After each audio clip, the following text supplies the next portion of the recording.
내가 이르노니 너희는 성령을 따라 행하라. 그리하면 육체의 욕심을 이루지 아니하리라.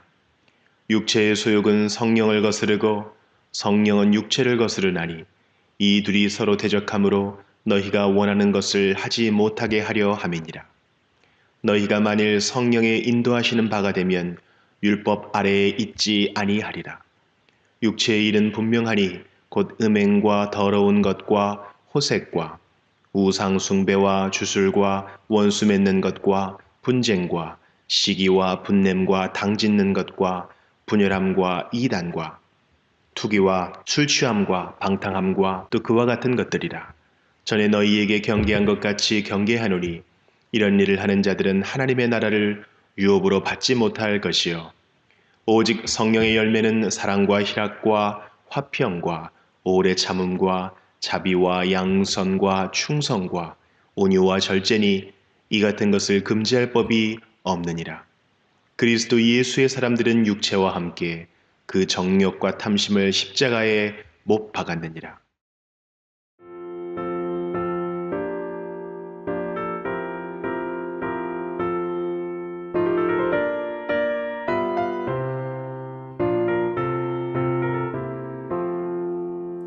홀로 한 분 하나님께 전하 만민 경배하라. 만국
세상 살아갈 때 주를 더욱 사랑합니다.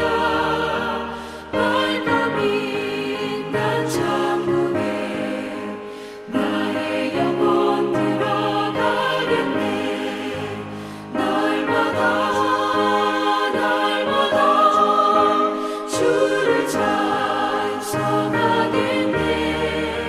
주의 사랑 줄로서 나를 굳게 잡아 매소서. 아멘.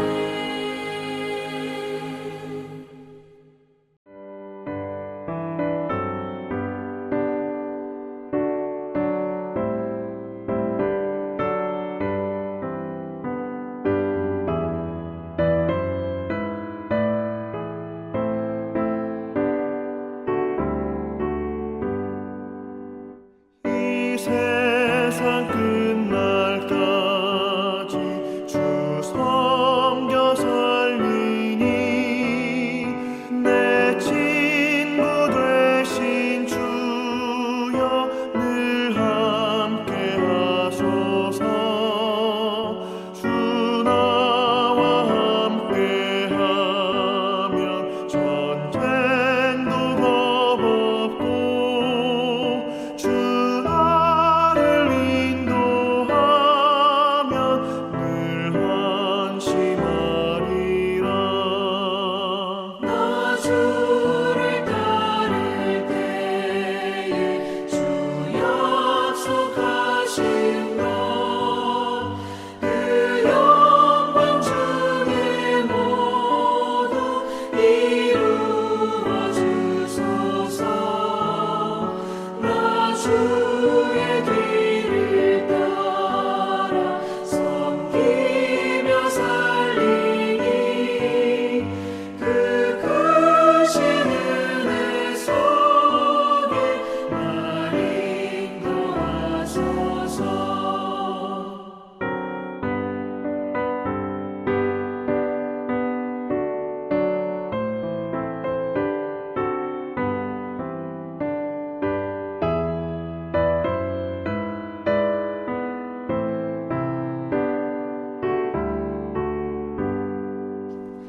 이 세상 온갖 시험 내 맘을 흔들고 저 악한 원수들이 압박해 있으나 주 나를 돌보시사 내 방패 되시고 내 옆에 계신 것을 늘 알게 하소서.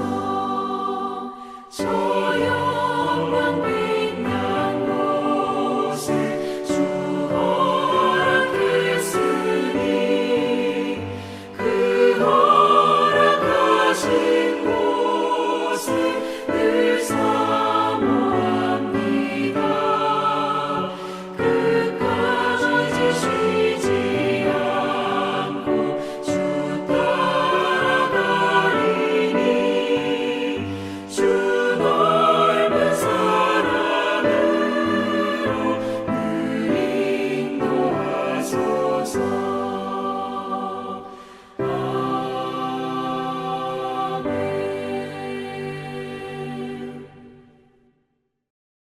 오늘은 지난 시간에 이어서 마태복음 18장 15절부터 살펴보겠습니다. 15절부터 35절까지는 죄를 지은 사람의 잘못을 어떻게 할 것인지를 말씀해 주고 계십니다. 그 중에 15절부터 20절까지는 교회라는 공동체에서 성도가 죄를 범했을 때, 그리고 21절부터 35절까지는 개인 간의 죄, 곧 내가 어려움을 당했을 때 어떻게 해야 하는지 말씀해 주고 계십니다. 15절부터 20절까지는 범죄한 형제에 대한 교훈의 말씀이 나옵니다. 15절부터 16절입니다. 다 함께 읽겠습니다. 네 형제가 죄를 범하거든 가서 너와 그 사람과만 상대하여 권고하라. 만일 들으면 네가 네 형제를 얻은 것이요. 만일 듣지 않거든 한두 사람을 데리고 가서 두세 증인의 입으로 말마다 확증하게 하라. 본문에 내 형제라는 말은 믿는 형제, 곧 성도를 말하는 것입니다. 즉 교회라는 공동체에 어떤 성도가 죄를 범한 것입니다. 그런데 이 죄는 일반적인 사사로운 죄가 아닙니다. 그러니까 중차대한 죄, 교회에 어려움을 줄 수 있고 교회의 공동체의 일원인 성도에게 상처를 줄 수 있는 죄입니다. 이러한 죄를 범하면 우리가 그 일을 떠버리고 다니면서 그 허물과 죄를 확산시키는 것이 아니라 해결하는 데 있어서 단계가 있다는 것입니다. 첫 번째는 가서 너와 그 사람과만 은밀하게 상대하여 권고하라고 하십니다. 바로 이러한 원칙이 지켜져야 합니다. 만일 형제 중에 이러한 일을 한 사람이 있다면 조용히 은밀하게 개인적으로 그 사람을 찾아가서 권고하는 것이 먼저입니다. 그리고 그렇게 해서 그 사람이 만일 그 권고를 들으면 그 형제를 얻는 것입니다. 그런데 만일 권고를 듣지 않는다 그러면 두 번째는 그 교회를 대표할 수 있는 사람 한두 사람을 증인으로 참여하게 해서 다시 권면하라는 것입니다. 그리고 두세 증인의 입으로 그 사람이 말할 때마다 거짓말할 수 있으니 확증하게 하라는 것입니다. 그때도 그 두세 사람, 즉 증인들만 알고 그것으로 끝내야지 그 사람의 죄의 문제를 확산시켜서는 안 됩니다. 17절입니다. 만일 그들의 말도 듣지 않거든 교회에 말하고 교회의 말도 듣지 않거든 이방인과 세리와 같이 여기라. 이렇게까지 했는데도 불구하고 듣지 않는다면 세 번째는 교회에 말하라고 하십니다. 이 교회라는 것은 성령님과 성도들이 함께 세운 교회 지도자들, 쉽게 말하면 교회의 지도자격이 되신 분들이나 당회를 말할 수 있습니다. 그래서 이렇게 교회에 말하고 교회의 말도 듣지 않으면 이방인과 세리와 같이 여기라고 하십니다. 이 말씀은 교회의 지리와 권징에 대한 말씀입니다. 제가 앞에서 본 첫 번째, 두 번째 권고를 그 성도가 받아들이지 않을 경우에 마지막 세 번째 방법으로 교회가 공식적으로 개입을 하게 됩니다. 그런데 그 당사자가 이 마지막 세 번째 권고인 교회의 말도 듣지 않는다면 문제가 아주 심각해집니다. 왜냐하면 본문에 그 사람을 이방인과 세례와 같이 여기라고 말씀하시고 계시기 때문입니다. 이것은 신앙 공동체에서 그 성도를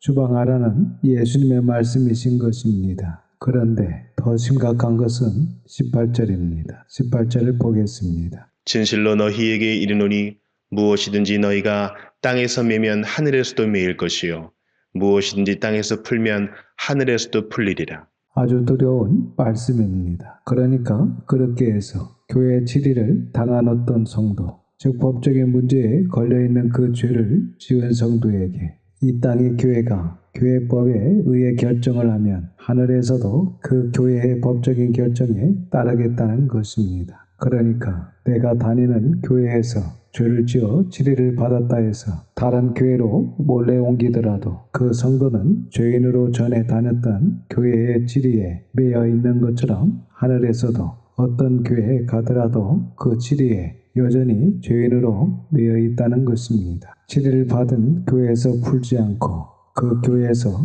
풀어주지 않으면 다른 교회에 가더라도 하늘에서는 여전히 풀리지 않는다는 것입니다. 그것도 진실로라는 표현을 하시면서 말씀하셨습니다. 그러므로 우리는 모든 말과 행동을 조심히 해야 하며 내가 다니는 교회에 거룩한 성도가 되어야 하는 것입니다. 이 18절 말씀은 마태복음 16장에서 베드로가 고백한 신앙 고백 위에 예수님의 교회를 세우신다고 말씀하시면서 하신 말씀이 19절에 기록이 되어 있습니다. 교회에게 주신 권위입니다. 정말 두렵지 않습니까?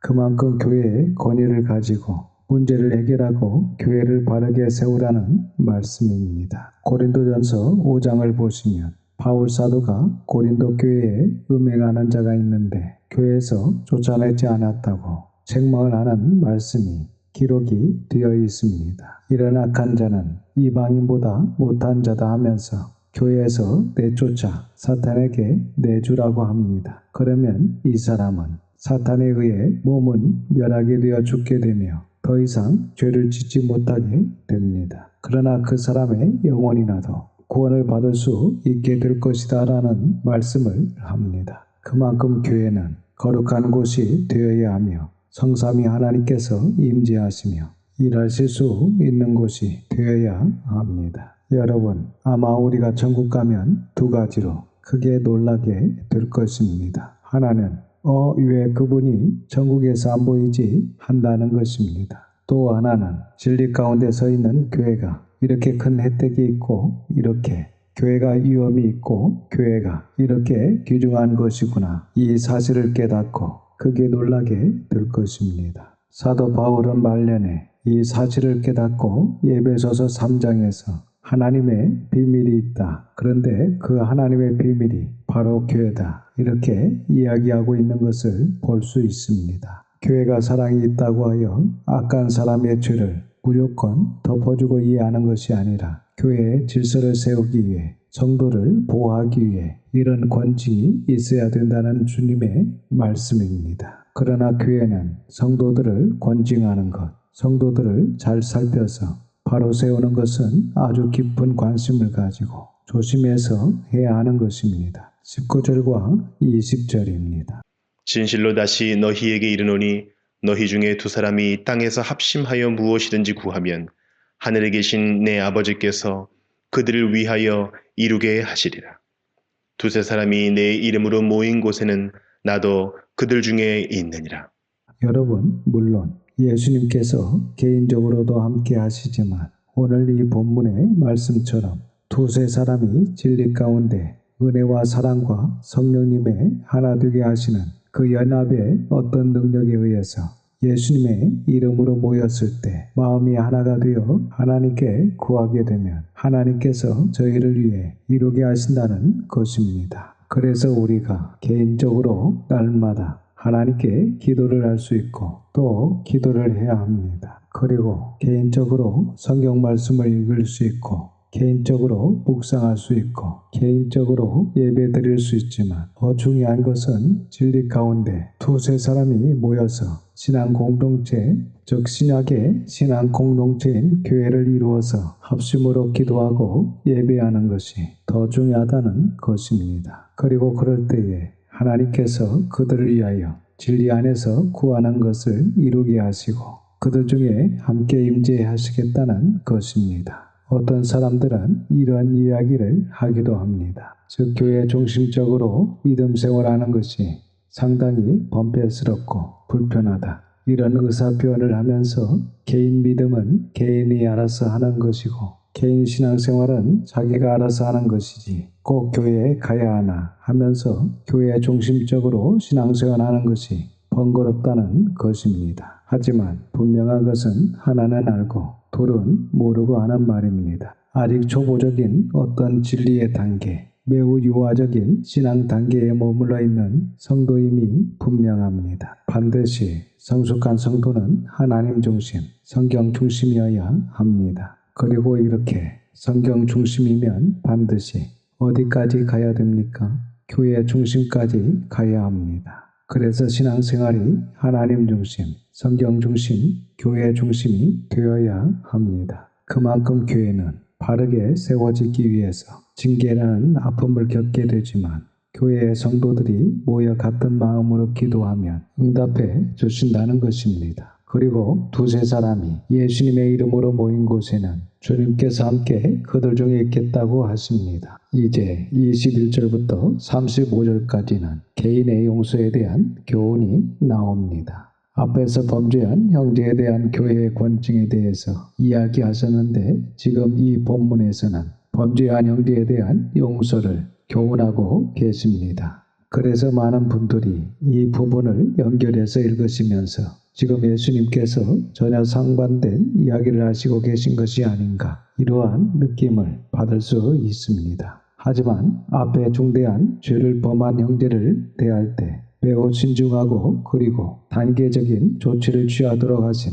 그 예수님의 의도를 생각해 볼 필요가 있습니다. 사실 이 교회의 권직법이 형제를 심판하고 징벌하는 것이 목적이 아닙니다. 그렇지 않다는 것입니다. 이 교회 권직법의 근본 정신은 예방적인 성격이 있습니다. 그러니까 교회에 이러한 질의를 받게 되면, 즉 교회에 추방을 당하면 천국에서도 추방당한다. 이러한 명백한 사실을 강하게 먼저 제시한 다음에 이것을 오고 오는 성도들이 인식하고 듣게 하고 깨닫게 해서 예방하고자 하신 것입니다. 그리고 범죄를 했음에도 불구하고 인격적으로 신중하게 단계적으로 3번의 기회를 주시는 것 역시 이 교회의 권직법이 사랑과 용서의 법, 즉 그 목적이 그 죄에서 돌이키게 하는 것, 회개하게 하는 것이 있다는 것을 우리가 충분히 생각해 볼 수 있습니다. 그리고 결국 이 최후의 기회인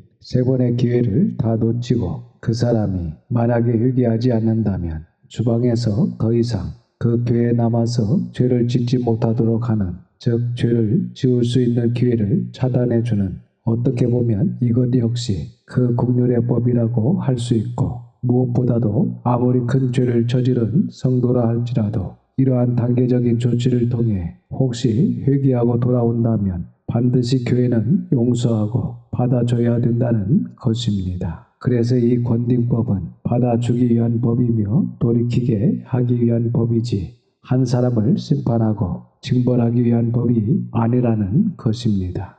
그리고 이어서 나오는 21절 이하의 말씀은 위에서 살펴본 중차대한 큰 죄라기보다는 믿는 사람들 간에 일어날 수 있는 사사로운 관계적인 문제라고 할 수 있습니다. 앞에서 살펴본 것처럼 그런 중차대한 범죄도 사랑과 용서와 자비의 정신을 가지고 신중하게 해야 하는데, 이러한 성도 간의 사사로운 어떤 말의 문제, 감정의 문제, 관계적인 문제는 얼마나 사랑과 용서와 자비의 정신을 가지고 해야 하겠습니까? 즉 우리가 옳은 것은 옳고 그런 것은 그러다 라는 이러한 분명한 분별력이 있어야 되지만, 정말 형제를 용서하는 부분에 있어서는 우리가 어떠한 사랑과 자비의 자세를 가져야 되는지 본문을 통해서 다시 한번 확인할 수 있기를 바랍니다. 21절과 22절입니다.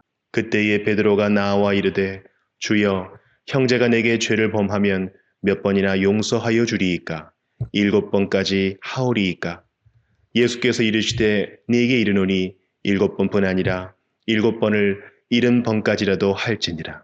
당시 랍비들은 3번 정도 용서해줘야 된다, 이러한 기준을 유대 사회에 이스라엘 백성들에게 가르쳤다고 합니다. 그런데 이때 베드로는 그 기준을 넘어서서 아마 7번 정도 용서하면 그래 베드로 너 마음이 아주 관대하구나 라고 예수님께서 칭찬해 주실 것으로 기대했을 것입니다. 하지만 22절에 예수님께서는 7번이 아니라 70번씩 7번을 용서하라 이렇게 말씀하십니다. 이 말씀의 뜻은 70번씩 7번, 즉 숫자적으로 490번을 용서해 주라는 말씀이 아니라 끝없이 무한히 용서해 주라는 말씀인 것입니다. 그러니까 끝없이 무한히 용서할 마음을 갖고 있어야 된다, 그런 의미인 것입니다. 여러분, 정말 무한히 용서하는 것이 가능할까요? 사실 그 사람의 죄만 생각하면 어렵습니다. 하지만 우리가 우리를 무한히 용서해 주신 그 예수님의 사랑, 하나밖에 없는 독생자 예수 그리스도를 보내주신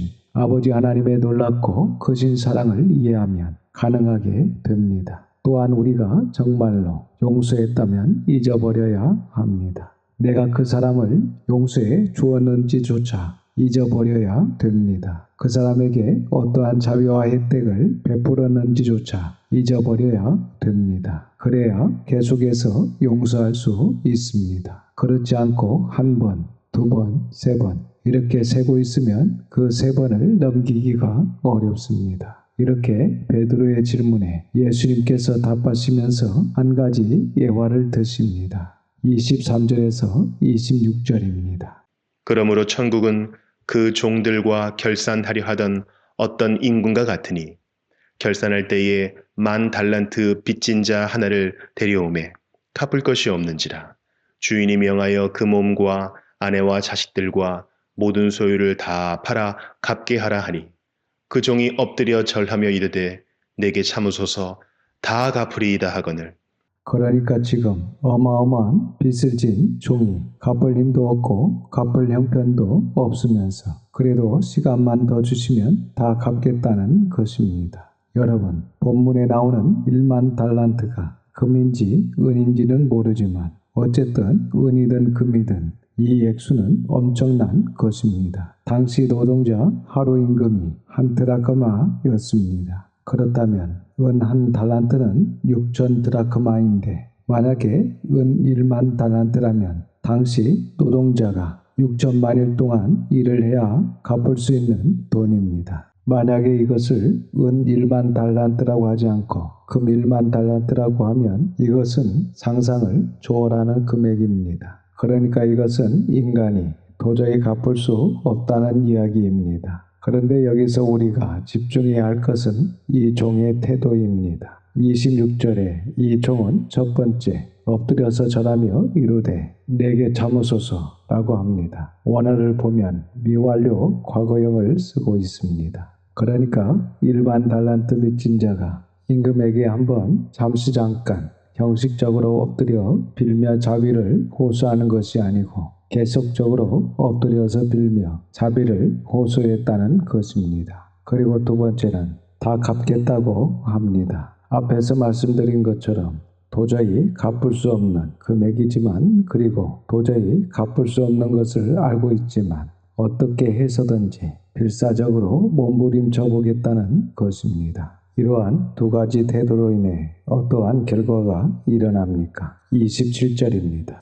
그 종의 주인이 불쌍히 여겨 놓아 보내며 그 빚을 탕감하여 주었더니 이렇게 도저히 갚을 수 없는 그 일반 달란트가 탕감되는 은혜가 주어지게 됩니다. 여러분, 여기 이 1만 달란트 빚진 자는 바로 우리 자신을 의미합니다. 그리고 이 1만 달란트라는 것은 도저히 갚을 수 없고 해결할 수 없는 우리의 죄의 문제를 비유하고 계신 것입니다. 그래서 이러한 두 가지의 태도를 가진 자들이 가급적으로 불쌍히 여김을 받게 될 것이고 또한 탕감을 받게 된다는 것을 비유로 말씀하시고 계신 것입니다. 저와 여러분은 대부분 여기까지 와 있습니다. 즉 우리는 이미 탕감을 받았습니다. 그러니까 우리 모두는 이미 불쌍히 여김을 받고 1만 달란트를 탕감받은 사람이라고 오늘 말씀을 통하여 우리에게 제시하시며 가르쳐 주시고 계십니다. 여러분, 이 사실만 바로 깨달아도 여유가 생깁니다.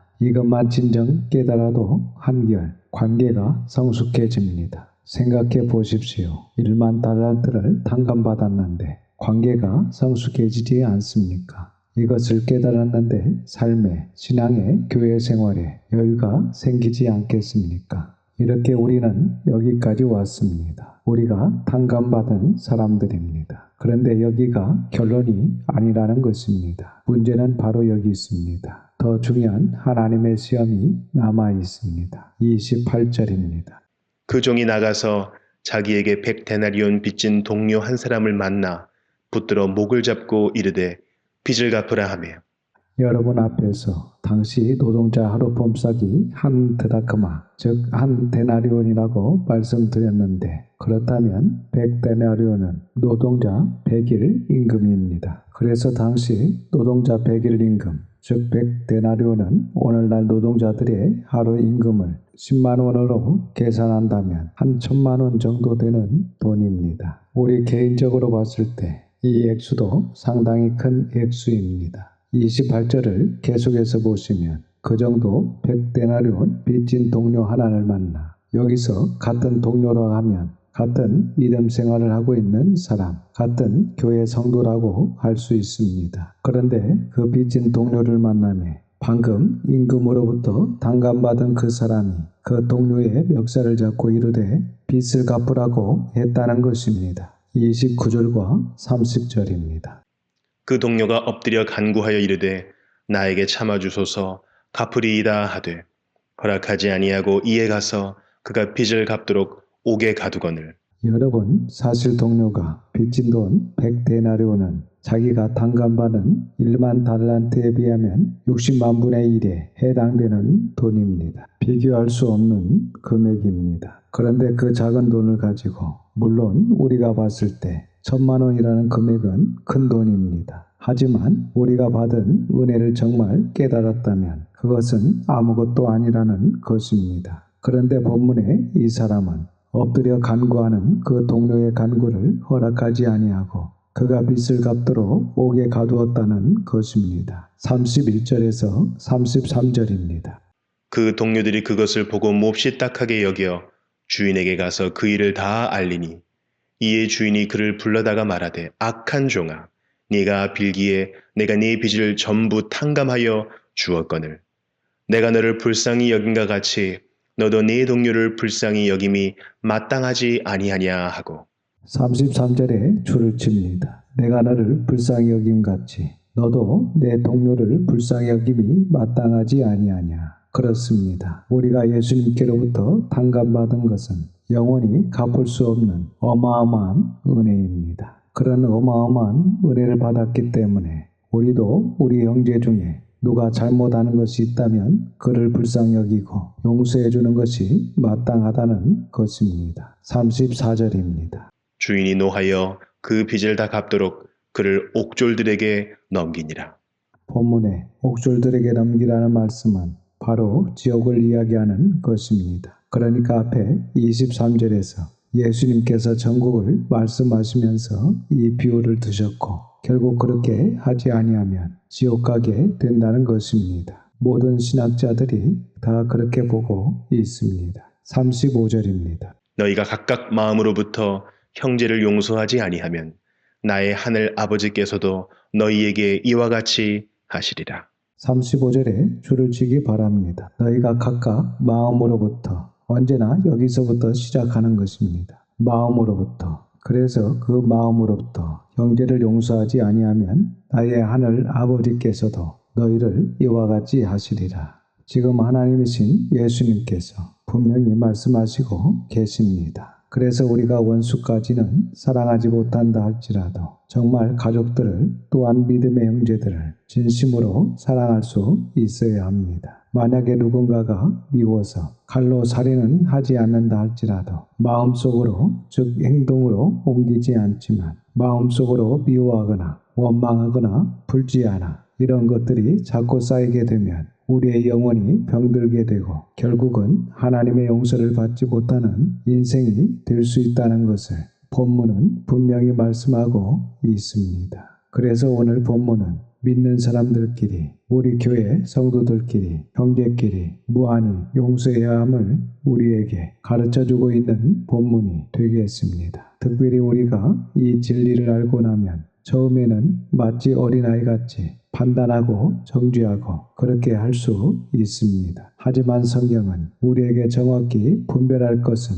우리가 분별해야겠지만 태도적인 문제에 있어서 표현하는 부분에 있어서는 분명히 무한히 용서해야 함을 우리에게 가르쳐주고 있다는 것입니다. 그리고 우리가 주님께서 가르쳐 주신 기도를 할 때 항상 고백하지 않습니까? 우리가 우리에게 잘못한 사람을 용서하여 준 것 같이 우리 죄를 용서하여 주시고 예수님께서 그렇게 우리에게 기도를 가르쳐 주셨다는 부분도 우리가 반드시 생각해야 되고 그 주기도문을 우리가 할 때마다 당당히 고백할 수 있는 그러한 우리의 삶이 되어야 한다는 것입니다. 이 시간 바라기는 저와 여러분, 우리 자녀들이 우리가 하나님으로부터 탕감받은 그 은혜가 너무 크고 앞으로 우리가 들어갈 그 세계, 우리의 상상을 초월할 정도로 엄청난 것을 바라보고 늘 겸손한 마음으로 이 짧은 생을 사는 동안 무한히 용서하며 진리 가운데 진정 기쁨과 자유를 누리며 살아갈 수 있기를 주님의 이름으로 축원합니다.